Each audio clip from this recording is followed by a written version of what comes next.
Olá, eu estou aqui na tela do grupo clínico. Se você já fez a entrevista, muito bom. Eu já provavelmente já li, sim. E estou montando um quadro clínico também de cada pessoa. Vamos fazer esse acompanhamento junto, viu? E se você ainda não fez, tem aqui os que não visualizaram. Se você está nessa lista aqui, separa um tempinho. A gente tem aí mais alguns dias. Separa um tempinho e bora levar pra frente isso aí. Bom, no vídeo que foi colocado, eu falei que essas informações iam ser transmitidas em 3 blocos e a gente está na segunda, a mentalidade e ressignificações, consciente versus inconsciente e apresentação de algumas ferramentas. Esse vídeo vai ser mais curto, então vamos lá. Uma coisa que muita gente não se atenta, mas para você vai ficar fácil de entender porque nós vamos ser práticos. A mentalidade e ressignificações é o mindset, que é a mentalidade, e a mudança de mindset, metanoia ou ressignificação, é aquela alteração que a gente faz. Algumas pessoas vão dizer que é o virar a chave, só que não é uma única chave. Tem chaves que vão ser mais profundas, elas vão ser mais intensas na sua mudança de mindset e algumas chaves vão ser mais superficiais. Tá? Todo ser humano ele cria um mapa de mundo, um mapa de realidade desde quando ele nasce. Ele é inserido na linguagem, então ele aprende o que é um conceito. Né? Você vê uma flor, mas você vê 10 flores diferentes e você sabe que é uma flor. Então você conceituou o significado de uma flor.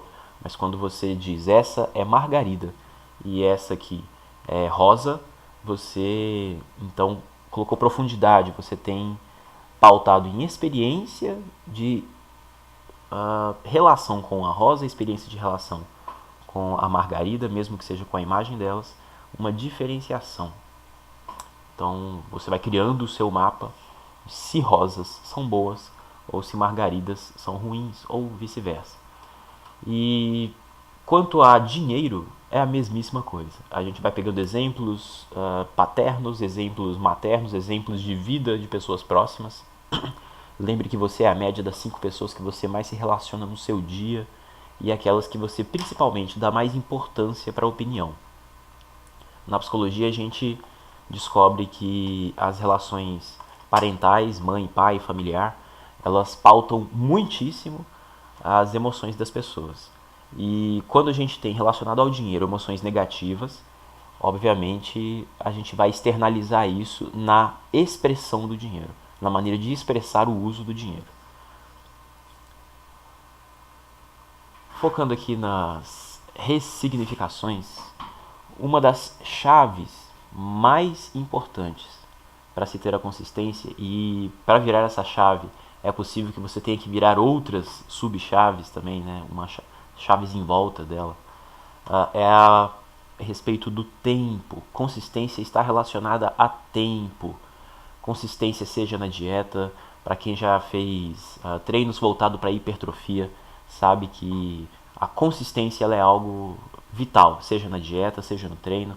Para quem já levou direção profissional, para quem já pilotou aeronaves, também sabe que a consistência no checklist, a consistência nos padrões, a consistência nos comportamentos, ela só vem com o tempo para que aquilo seja automático emocionalmente na sua mente.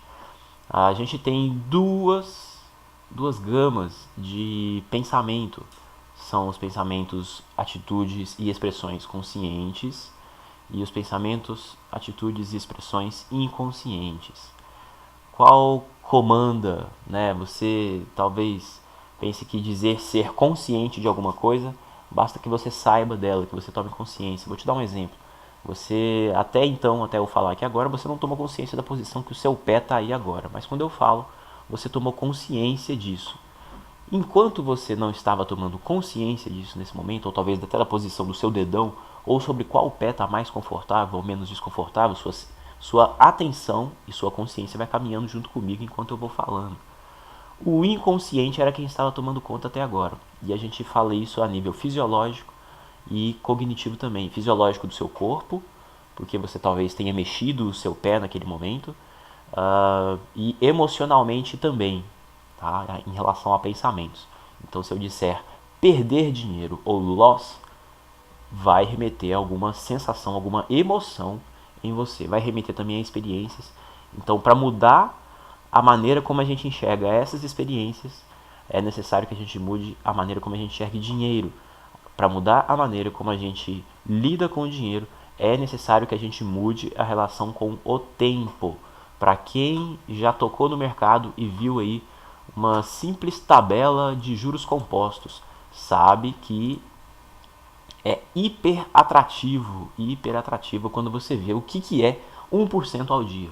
Quando você vê o que é 1% ao mês, né, você não tem, talvez, mensuração porque você não tinha feito aquela conta do número, mas quando você encontra a primeira vez uma planilha de juros compostos, ó, essa aqui é uma de uma continha de alavancagem, 1.600 a 1,5 no dia, no final do mês, a gente tem valores aqui também, em 60 dias, a gente multiplica o dinheiro. Essa é a magicazinha que todo mundo diz a respeito dos juros compostos. Só que isso não é suficiente, né? A gente sabe que não é suficiente, porque estamos aqui em busca da ressignificação a respeito do tempo, né? Então, pessoas que vão ter uma tendência mais voltada à consistência já tem uma ressignificação mais trabalhada a respeito do longuíssimo prazo. Não é longo prazo, é longuíssimo prazo. Por que eu estou colocando uma palavra diferente, longuíssimo? Porque para aqueles que estão emocionalmente mais voltados ao curto prazo, que é o caso de quem gosta de alavancagem, de quem surfa no mercado, do perfil do day trader, do perfil do swing trader, do perfil de quem trabalha com opções também, essas pessoas vão ter um conceito de longo prazo mais curto, mais rápido, mais intenso do que um Buffett, por exemplo. Então, a maneira como se lida com o dinheiro vai estar totalmente ligada a isso.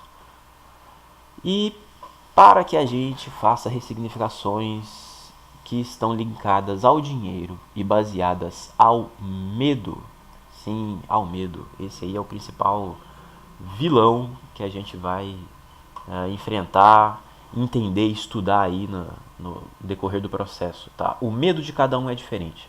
A intensidade, a configuração do medo, ao que exatamente o medo está preso.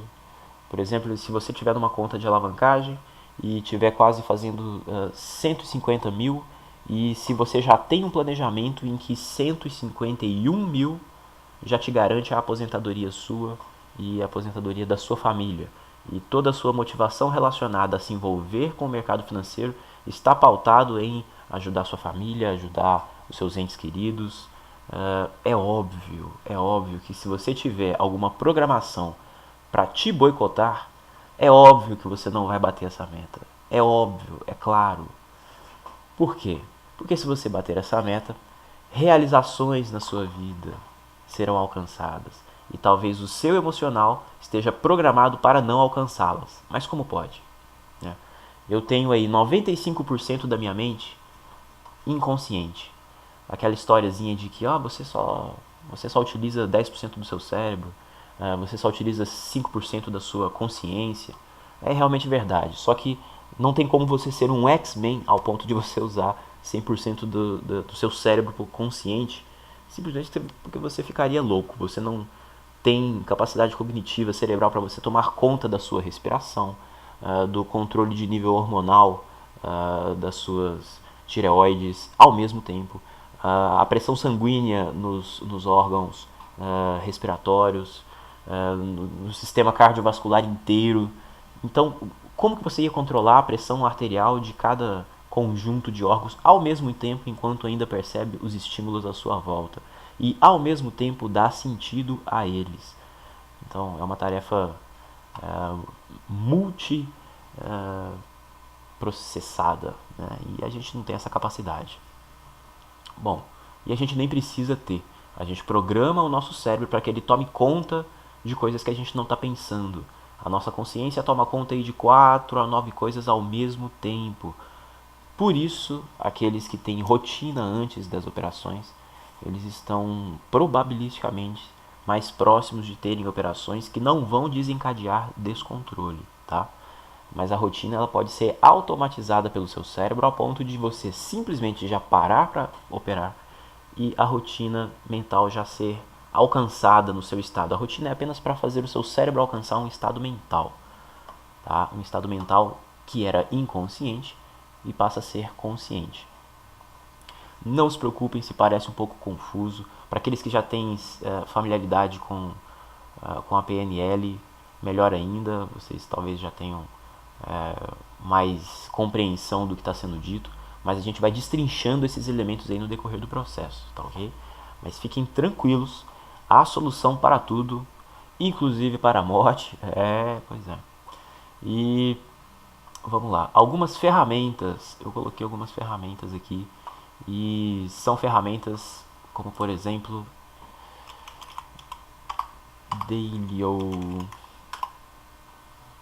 app. Esse é um aplicativo em que você vai colocar no seu smartphone, no seu celular aí, e ele vai fazer um mapeamento do seu controle de humor, exatamente.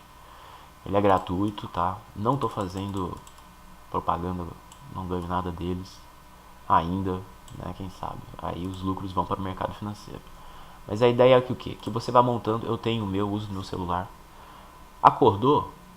Eu tenho o item aqui para dizer acordei. Eu clico no acordei e vou dizer qual humor que esse acordei veio acompanhado. Tá? Naquela ideia de que você quando acorda tem a sua mente limpa de emoções, é real.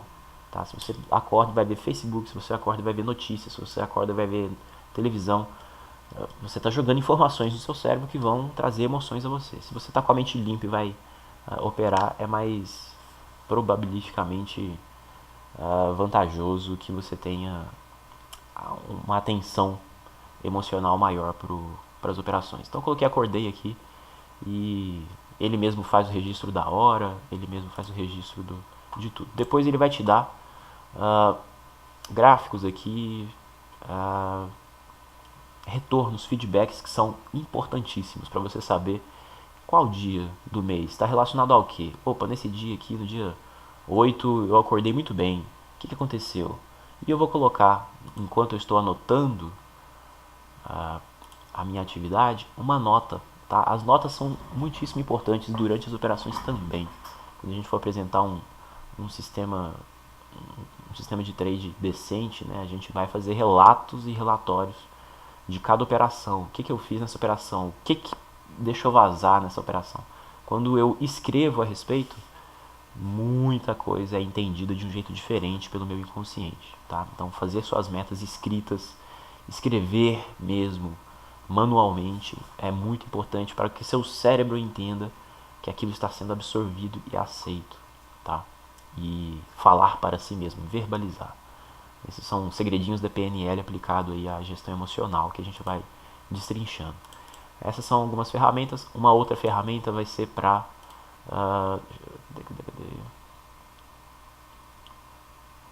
poxa, não está aqui. Essa é minha tela, meu computador. A gente vai fazer uma mescla do SWOT.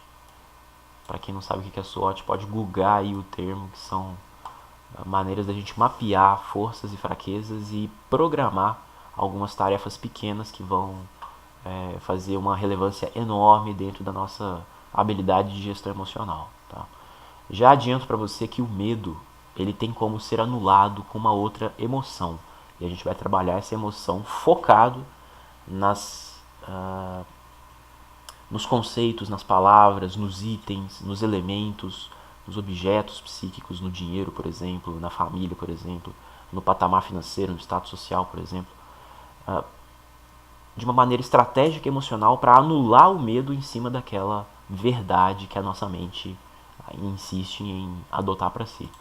Tá? Então a gente vai fazer um SWOT, é uma ferramenta aplicada em gestão empresarial, em gestão de processos, e eu acabo adaptando para a gestão emocional e incrementando também. Tá? Tem o 5W2HGI, que ele não está aqui, está no outro, mas eu apresento para vocês depois.